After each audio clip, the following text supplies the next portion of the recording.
Welcome to the Savvy Dentist podcast with Dr. Jesse Green, the show where great dentistry meets great business. Listen in each week as we bring you an inspiring person who will share their story, ideas and business techniques to help you create a practice and a life you love. And now introducing your host, Dr. Jesse Green. Hello everyone, it's Jesse Green here. Welcome back to SavvyDentist.com and to the Savvy Dentist podcast. It is fantastic to have your company for another episode of the show. Now, many of you have heard the news, and the big news, of course, is that we have recently launched the sister publication to this podcast, which is called the Savvy Dentist Magazine. The magazine, like the podcast, is based on the notion that some of the best ideas for us as practice owners come from outside the profession. So in the magazine, you're going to see articles from well-known business people outside dentistry, but also you're going to see a whole bunch of articles from specific advisors to the dental profession, whether that be accountants, lawyers, HR and personnel management, IT management, marketing, property, fit-out companies, and the whole gamut. So the whole magazine is designed to help you create a practice and a life that you really love. I really believe that as practice owners, we've got to increase our business knowledge because the market is changing, the needs of the practice owner are becoming more sophisticated, and I really hope that this magazine is going to be a useful tool for you. So all you need to do is to head across to SavvyDentist.com, have a look at the magazine tab and subscribe. It's totally free. Whether you want the print version or the digital version, it's free either which way, and we'd love to give you that as a resource to help you on your journey to the success that you're aiming to achieve. Now, one of the things I've been thinking about is the changing marketplace, and change seems to be happening at a pretty brisk rate at the moment. We're seeing lots of different changes on the technological front, the social front, even the workplace front as well, and it feels sometimes like the rate of change is really increasing. And so today I'm joined by Lata Hamilton, and Lata is a change management expert, and you can find her at passionpioneers.com.au, and she's well known, well regarded as helping people navigate change and bring organizations through that change management process. So Lata, welcome to the podcast. Thank you so much for joining us. Thanks so much for having me. I'm really excited to be here. I'm really glad you're here too, and I wanted to start with change because is it my perception that change is happening more rapidly, or is it just perhaps we're more aware of change? What's the situation? Is it really a changing environment as much as we feel it is? Yeah, you're not going crazy. Thank goodness. Dr. Jesse, you're not going crazy at all. It truly is. The pace of change is absolutely rapidly increasing. You know, if we kind of think back over the last couple of years, obviously with the COVID pandemic, that was probably an unprecedented level of change that was forced upon us. And it was almost like, if we think about like why that was such a big scale of change, it was because the world's so globalized now that it didn't just stop at like a country border or like, you know, to a particular region or things like that, that it really did kind of go across the entire globe and really kind of put a pause on everything. And so that's just probably one of the examples of like the fact that there's this exponential growth in how connected our world is. So changes that are coming out from one place can spread really fast and really wide really quickly. And those changes are just becoming more and more constant. You know, we've got an ever increasing population. I think we've just passed 8 billion people in the world. We've got much higher levels of tertiary education and innovation and creativity, technological advancement. And so the changes that are actually coming to people, to the general population, to our society, and to our businesses and workplaces, it is faster. The pace is more rapid. Now, by the time you've selected a system, scoped it all out, built it, and then delivered it into an organization, you could already be behind the 8 ball by the time you've done that. So systems that used to be able to serve us for 10, 20, maybe even 30 years, and some organizations might still be using some of those really old legacy systems.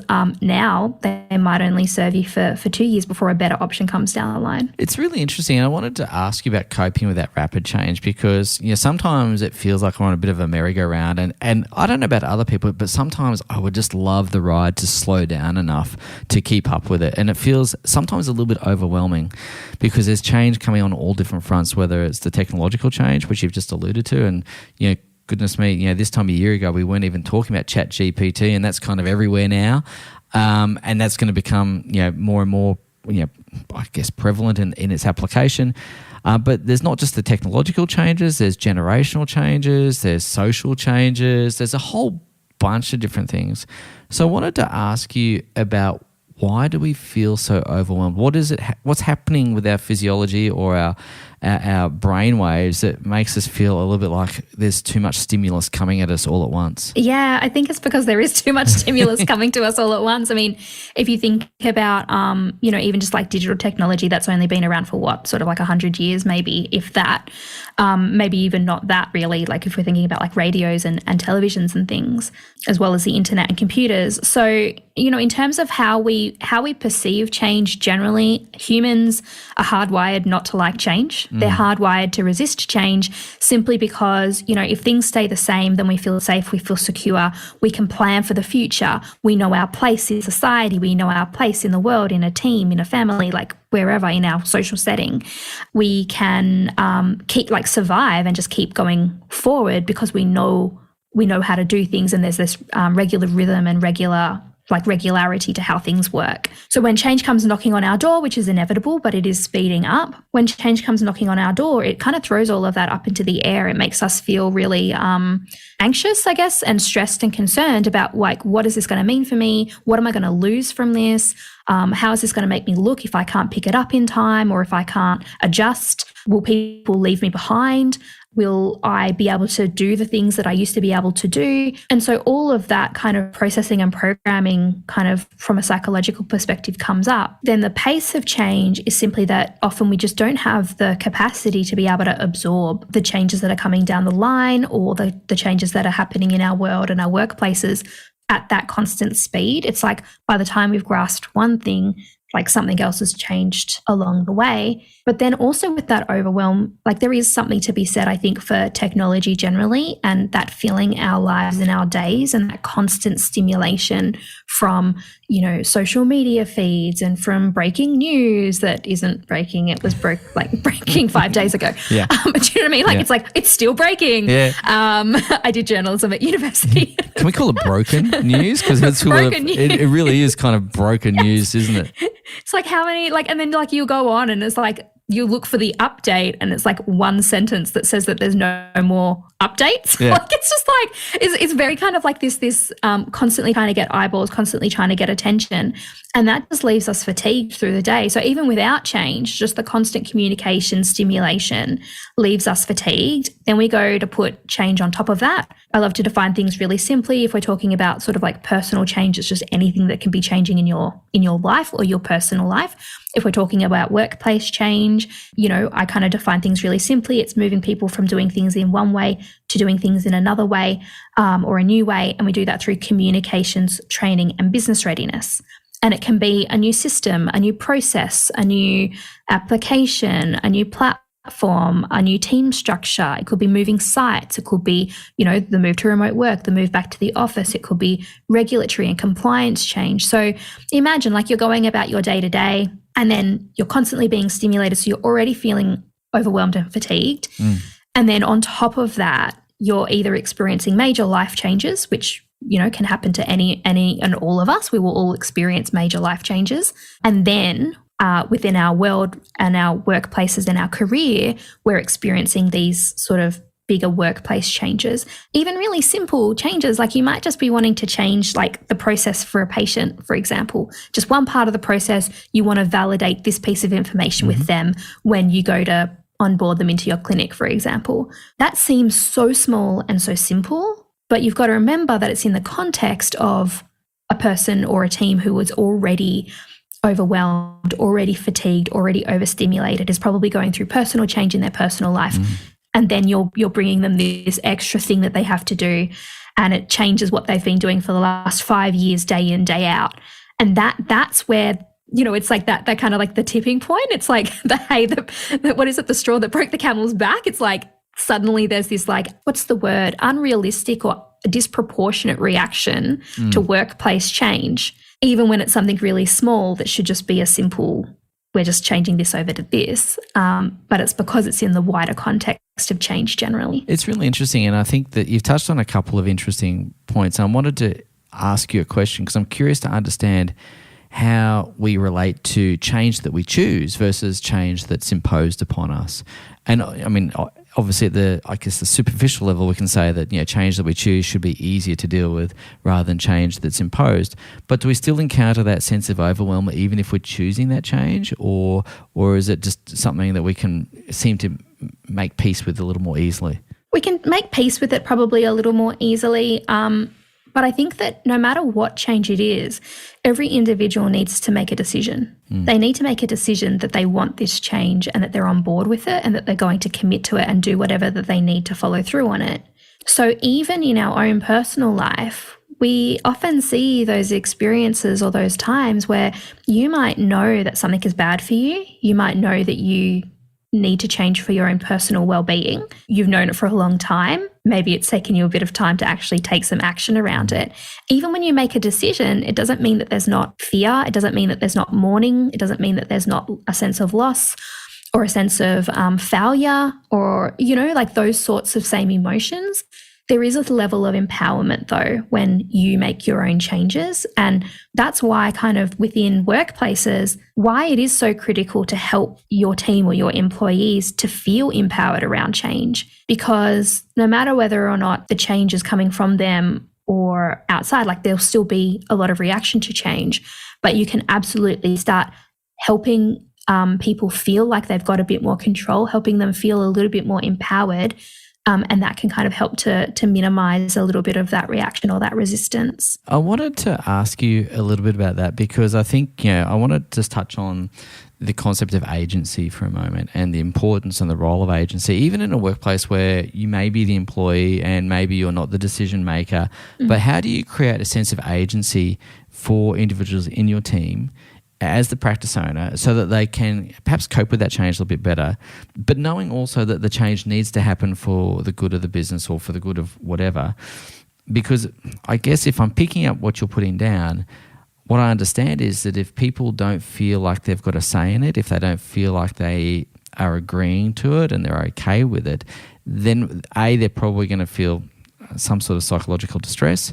But equally, perhaps resist that change, which we know is going to be for the betterment of the business, the patient, or whatever it happens to be. So in a practical sense, how does a business owner create agency and buy-in for that team member when in actual fact they're not the decision maker? Yeah, it's pretty much like no matter what industry or workplace you're in, this is the big sort of $1 million question. And there's some things that sort of you do before the change, and then there's things that you can do like sort of during the change.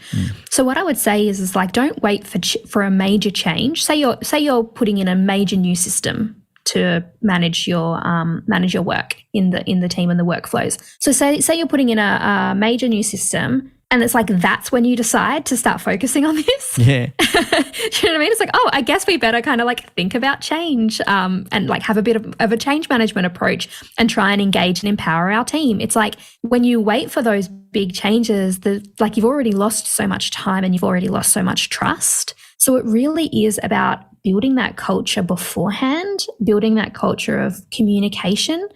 Especially if you are a practice owner or somebody in charge or somebody in a position of leadership or authority, is having that open communication, sharing appropriately to people about all things, not just when change is in front of you, but it could be really simple things. Like it could be like, yep, like this regulation has been passed down from the government, or, this is something new that's happening in technology, or this is something that we're having to do for the business.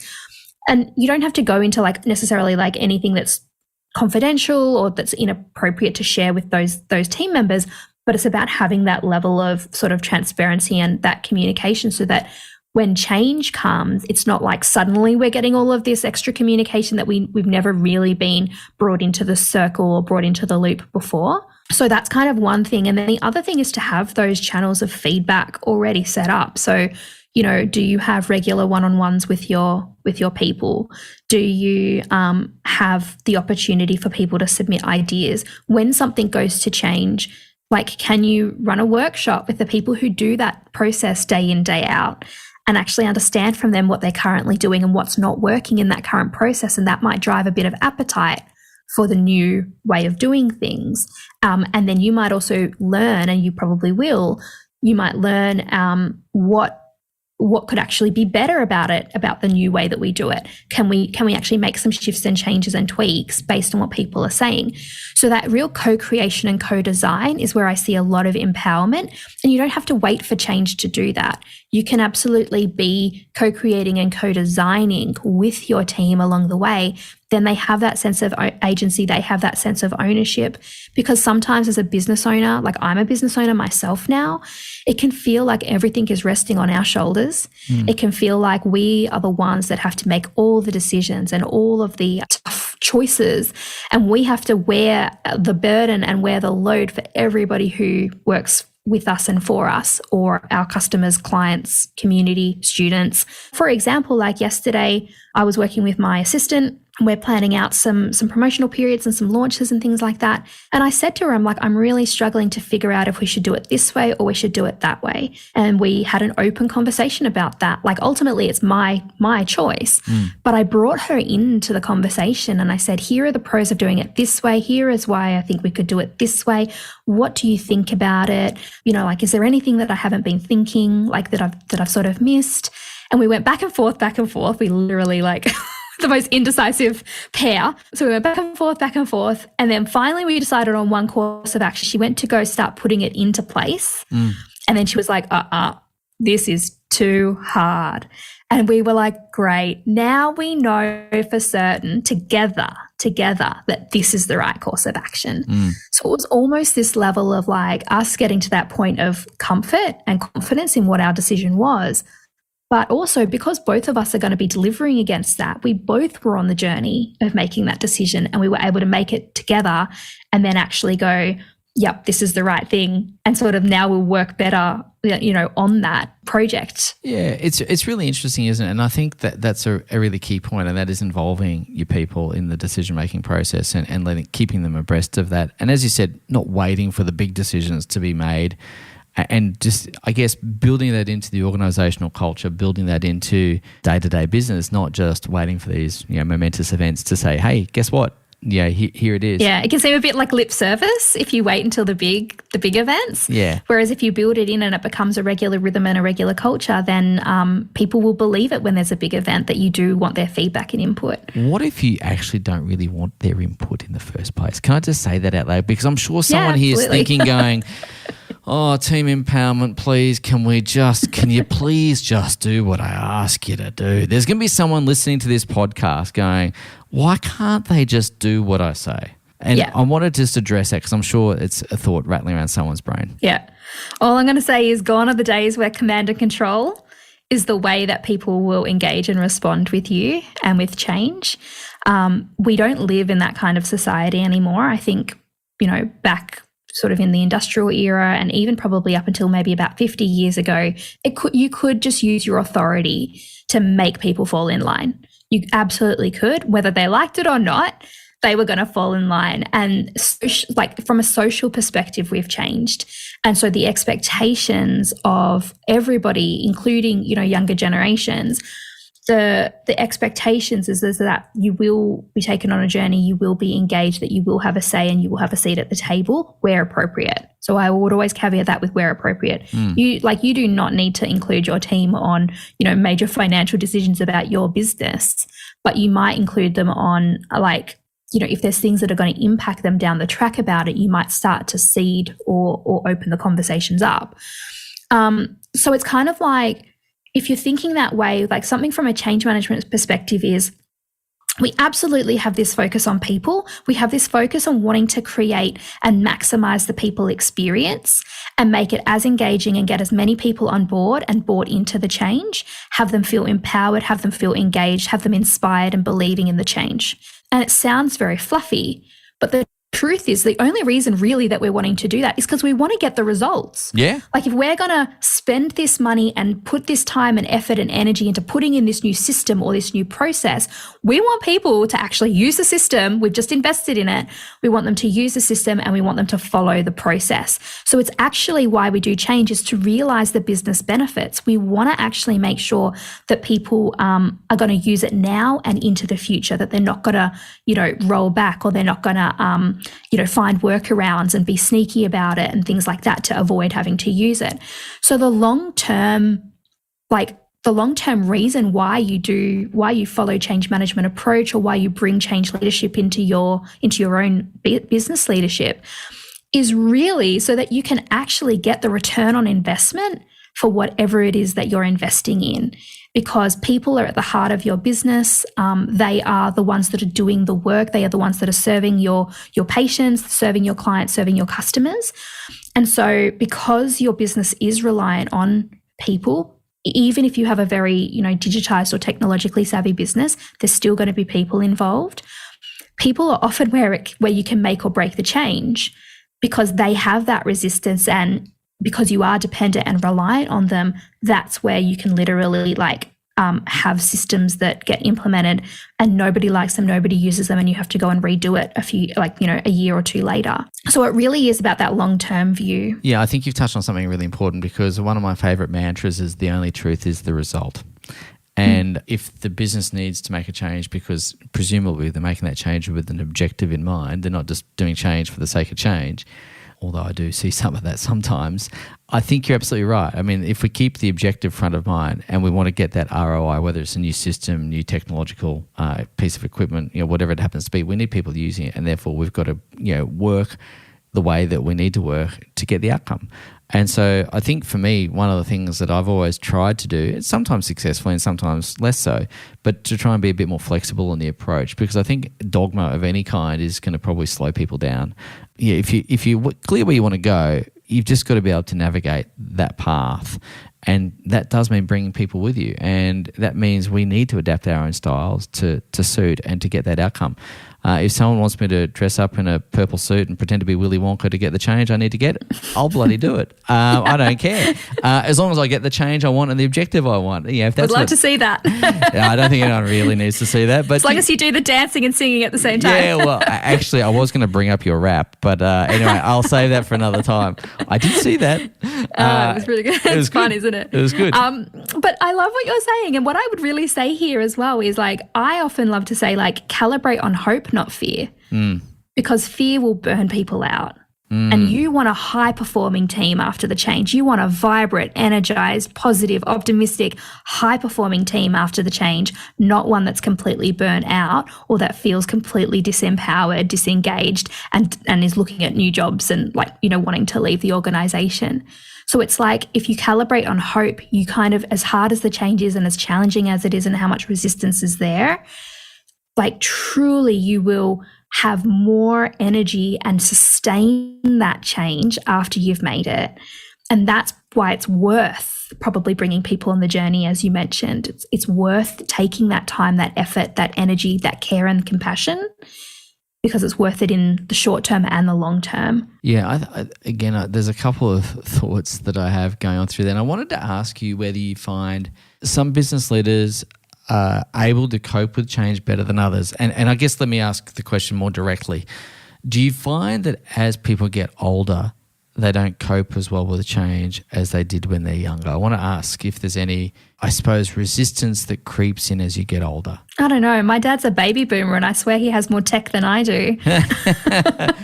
But maybe so. But he's pretty good at jumping on board. Is he resistant in other ways as well, or not? Yeah, probably. He probably is. But yeah, on the tech front, it's really funny. He's very much on board. He'll have a trackpad before me, and I've still never owned an iPad, but he's had one. And what I would say is it's kind of almost probably as you get older, you pick and choose what you actually want to jump on board with.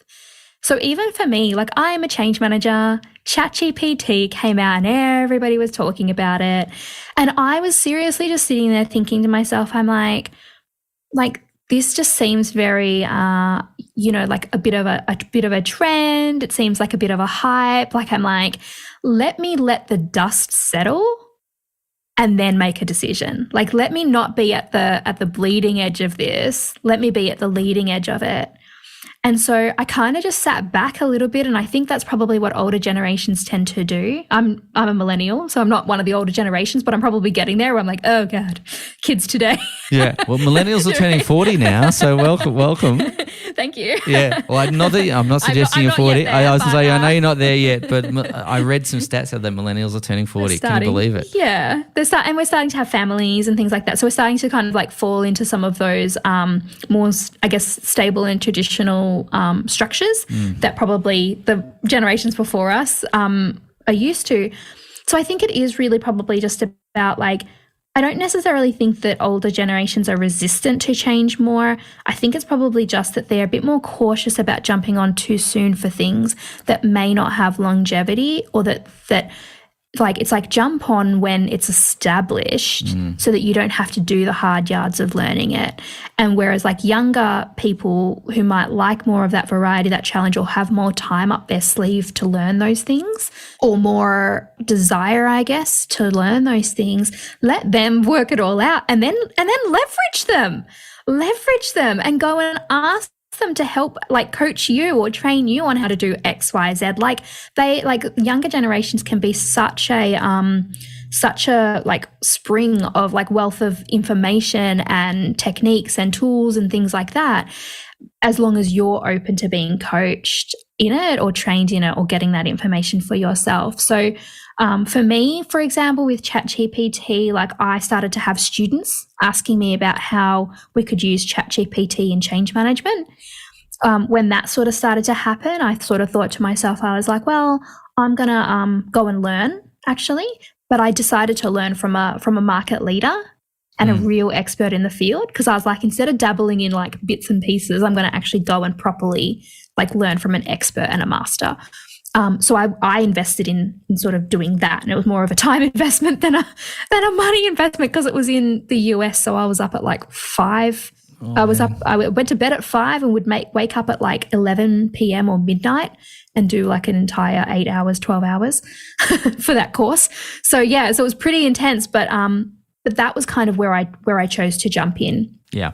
So if you are feeling that you are a bit more resistant, it's like maybe looking into what that is. Like, why is that happening? Why do you feel that way? Like, what are those fears that are coming up? Or is there resentment or frustration? And then use your own common sense and your own intuition around whether or not this is going to be like a blip on the radar and then disappear completely, or whether it's going to be here for the long haul, and it's worth taking the time, investing, and potentially even leveraging some of your own people around you to help you learn and get on board with that change. Yeah, and what I'm hearing there is growth mindset versus fixed mindset, and maintaining that growth mindset usually would mean you're hopefully a bit more open to those changes. But I think you're right, picking and choosing the things you want to get on board with and when you want to get on board with them is really interesting.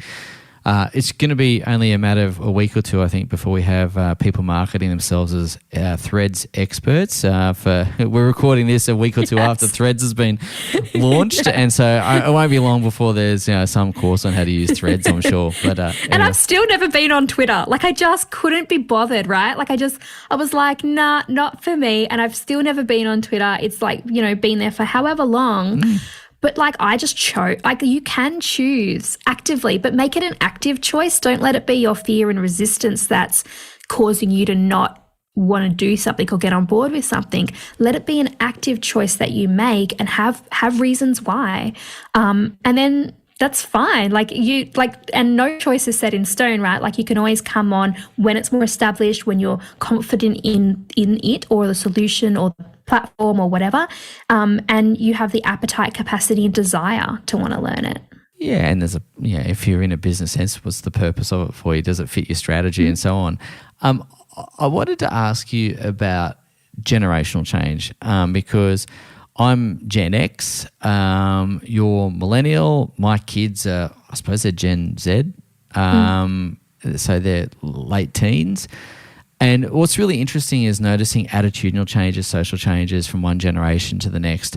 And I think, I don't want to kind of get into the specifics of all of those changes because otherwise it'll probably potentially trigger some people. I don't want to have a podcast that triggers people. But what's really interesting is the beliefs that younger generations grow up with and how they're being imported into the workplace as well.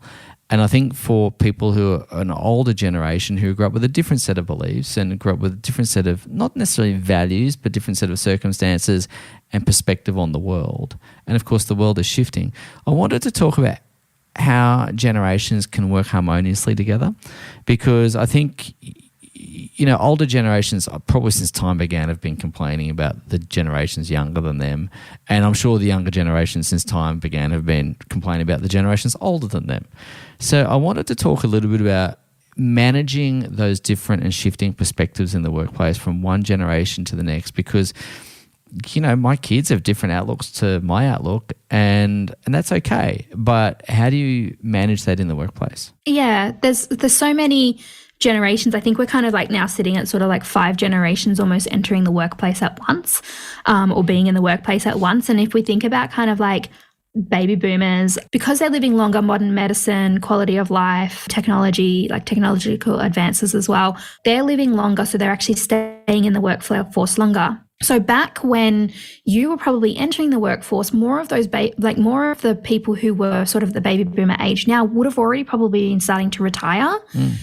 Whereas a lot of baby boomers, and there's even been some research more recently that's come out where it's like baby boomers want to stay relevant. They want to stay active. They want to keep working and stay in industry, and which is great for them. But what it's doing from the pipeline perspective is it's kind of jamming the pipeline up a little bit, because then you have like Gen X who aren't getting into like board positions, CEO positions, C-suite positions and things like that. And this is workplaces more holistically and the industry more holistically. So it's kind of jamming that up. And then you've got these generations, as you rightly said, like Gen Z, millennials, like my generation, where we're super ambitious. We got told, like when we were growing up by our baby boom parents, and at university and like all through our kind of like younger years, we're like, you can be anything that you want. You can have anything that you want. You can have it all. Like the world is your oyster. And that's what we got told. We have this real positive, optimistic and confident outlook of what's possible. But we are going into workplaces where the generations that are there have done their time. When they entered the workforce, it was a slower career progression. There was upward mobility and movement though, because, people would move out more frequently of the industry and then people would move up. So now we're kind of getting in and we're like, well, where are our leadership positions? And maybe there's a little bit of like overambition and overconfidence. Like I definitely felt a little constrained and stuck by, like I did a graduate program, so I was being taught how to be a leader. And then when I came off the graduate program, I'm like, great, I'm ready. And it was like, no, you've still got to do your time, because there was nowhere to go. There was nowhere for me to move. So it wasn't necessarily like those managers' fault. Like these were mostly Gen X managers. It wasn't their fault. It was just like there wasn't that mobility within the workplace for me to move. So what I did actually was I went a completely different route. I wanted more pay, and I wanted more variety and more challenge, and I wanted to lead. At that point, I thought that leadership just meant, being a manager, being a people leader, having direct reports. But actually what I ended up doing was going into the project space, and projects are short, sharp pieces of work. So I would have that variety and I'd have that challenge, constantly moving every few months to new projects or like I've worked in many different workplaces for many different clients, because projects have a defined start and end date. And so I loved that. Plus it pays more, because it's like day rate contracting, contingent work. So I got that. So I simply looked at it in a different way. And then the leadership aspect, I've worked on changes that have impacted over 100,000 people. Like I've worked in some of Australia's biggest companies, massive like national and global changes.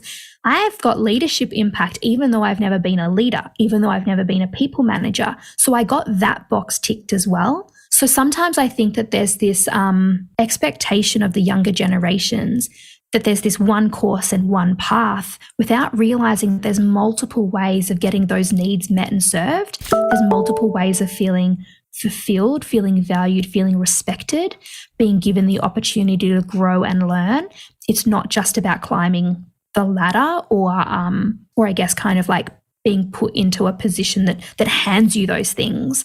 So I still had to earn, in a certain way, I still had to earn doing that, but I had to earn it through a different way. So rather than earning it through time, I earned it through like diversion, almost like going a different path, a different route, which gave me different experiences and essentially got me to the same place. Yeah, it's really interesting. I mean, as I mentioned a moment ago, I'm Gen X, and certainly I remember very, very clearly when I graduated, there was a pathway. I actually had my first job out of university in the Navy, and that was, again, very structured, very delineated pathway. And I remember you like in the Navy at that time, you couldn't be promoted until you'd done 5.5 years at that rank. And it's like, seriously. And it used to just drive me to distraction. Like, if you're good enough, promote, right? And then I remember other people in other government organisations using this equivalency, and you go, but hang on, you don't have to do the 5.5 years before you can be promoted. And I remember being incredibly frustrated by that. So I do think, I guess my reflection and I'm digging back into the archives and recesses of my mind a little way. Dusting off that career memory. Dusting off. But I do remember as a young person, I like to think of myself still as young, but anyway, a younger person, but having the impatience or the desire to move quickly. And I do think that comes with a little bit of youth. And I think that's a great thing about being young, because the energy, the drive, the passion is there. I think when you get a little bit older, you still got that, but maybe just perspective shift, life circumstances are different and so on. But one of the things that I guess I've noticed with younger dentists graduating is they're probably like you, they're impatient. And like I was too, they're impatient. They want to progress. They want to see results quickly. And the thing that's really interesting in dentistry, and I this is going to sound contradictory in a second, but there is some skills to master, and it's not just knowledge-based, it's practically based skills. And so I wanted to, I guess I wanted to get your perspective on creating as fast a pathway as possible, but as safe a pathway as possible as well, so that people don't find themselves in situations that they're not really well equipped for. Because if people, and I think this applies to not just dentistry, but we're using dentistry as our frame of reference. But if you find yourself in situations that you're ill-equipped to handle, that actually I think can set you back rather than just kind of going, oopsie. It can actually, retard progress rather than give you a bit of a life lesson. What's your thoughts on being ambitious and upwardly mobile, but at the same time being thoughtful and considered? Look, you will have younger generations probably chomping at the bit if they're anything like I was. I'm sure that my managers really probably struggled with that in my early career. If I kind of reflect back on some things that really helped me and that really kind of served me, what I was looking for at that time, it was very much like I didn't mind starting from a particular place. I wanted to know, though, what that plan was going to look like. I wanted to know what that path was going to be. I wanted to have clear guidance and a clear plan around how I was going to be developed to reach those milestones. So it's like making it really clear why there needs to be that time around sort of developing skills and experience and that practical side from a safety perspective, from a, patient satisfaction perspective, building those skills. But I also wanted to be shown how I was going to be able to get there, because just kind of being left in the dark about, well, what do I need to do to progress? Like not having that clarity around, well, okay, I'm happy to start at the starting point, but then like, how do I move up? What are those clear pathways, rhythms, and milestones that I need to meet, and how am I going to get there? So even it might be if you don't, for example, have the time and capacity to coach or to mentor or to support your younger dentists or your newer dentists in their profession, it might be about how can you put them on more of a practical course. So maybe they went to university to learn the theory and all of that sort of stuff. And obviously they would have done some practical there too, but how can they go and do more practical courses to learn some of those skills? Or how can you maybe set them up with an industry mentor? And you might have to pay a little bit in some cases, even to invest a little bit for that. But if you can show them that you're committed to their future and that there is that clear path, then they'll be more likely to be like, yep, cool, I'm happy to kind of like go it a bit slower. And then another thing I think as well is sometimes it is about finding those rare gems and giving them the opportunities. So there will be great performers, and sometimes you might just need to kind of like separate the wheat from the chaff and see who's just talking a big talk versus who's actually really got that care, got that compassion, got that skill level, got that diligence behind them. And then giving them some opportunities, again, when appropriate and at the appropriate pace, giving them some opportunities. Like when I moved to change management, I had no experience in change at all. But my hiring manager she could see that I had the attitude there. She could see that I was really committed, that I had a great track record behind me. And she gave me that opportunity. And I'm forever grateful to her for that, because she, opened me up to a path and a profession that I love, absolutely love. And I've really been able to shine in and use all of my transferable skills in. But she believed in me and gave me that opportunity. And then other leaders that I've had have handed me on to like major projects, like huge projects, as my first project with them. But again, it's because I had that track record behind me, and then I had the attitude and I had that energy. And so it was almost like, I was able to kind of step into those and really make it my own. So it is probably about hiring smarter as well, and hiring around attitude and energy, not just like what people are saying or like what's on a page. Actually really tap into the more of that intuitive side around like, is this person going to really be a high performer and deliver well, work well with other people, and provide a great patient experience. Lata, from an intergenerational point of view, that makes perfect sense. We've got to be able to learn to work together, because I think ultimately we're all young ones. And I think for the older generation listening to this podcast, we've got to go back and remember that we were just like the younger generation today. We were ambitious, we were energetic, we were driven, we were impatient. And yes, circumstances have changed, but I think if we can embrace that energy of youth, provide the structures for them to flourish and to grow, then actually we're going to get the best out of them, and they're going to get the best out of us. And of course, it may mean that we can't provide an endless career path for them all the way from ground zero to the very top of the tree.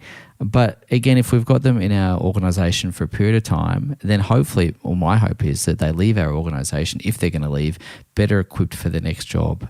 And I think that if we can do that, then that's fantastic.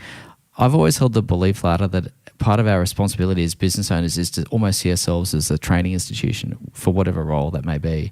And I think if we can master that, then I think we're on the right path.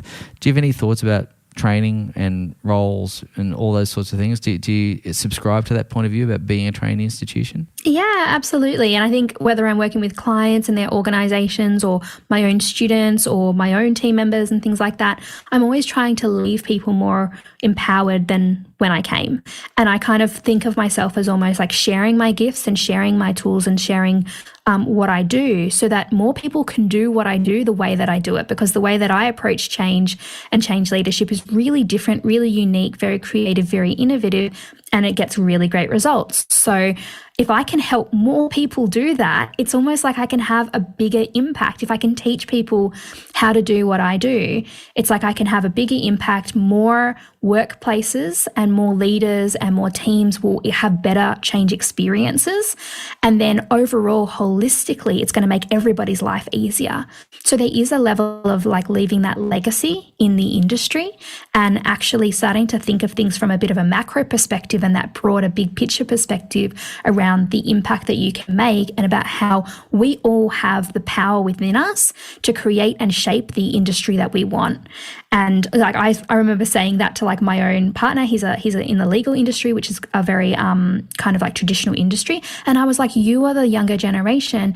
You can shape how you want. You're the one starting to make the decisions and being that decision maker. So if you are a decision maker in your own workplace, in your own industry, we each and every one of us create the industry that we want to exist in, and we can pave the way for people behind us or people that are coming up after us to carry that legacy on into the future. Ladies and gents, if you're thinking about change in your practice, and I think we all need to be thinking about change, because there's so many different avenues for our businesses to change, whether it's technology, whether it's generational, social changes, or anything in between, then I'm going to really encourage you to head across to Lata's website. And of course, grab a hold of all the resources there. And the website, of course, is passionpioneers.com.au. And I'd really encourage you to check out Lata's work. So Lata, thank you so much for joining us today. I really appreciate it. Thank you for having me. Thank you for listening to the Savvy Dentist podcast. For more episodes, go to drjessiegreen.com/savvydentist. And to discover how to build a high-performance dental practice, visit drjessiegreen.com and download the free report.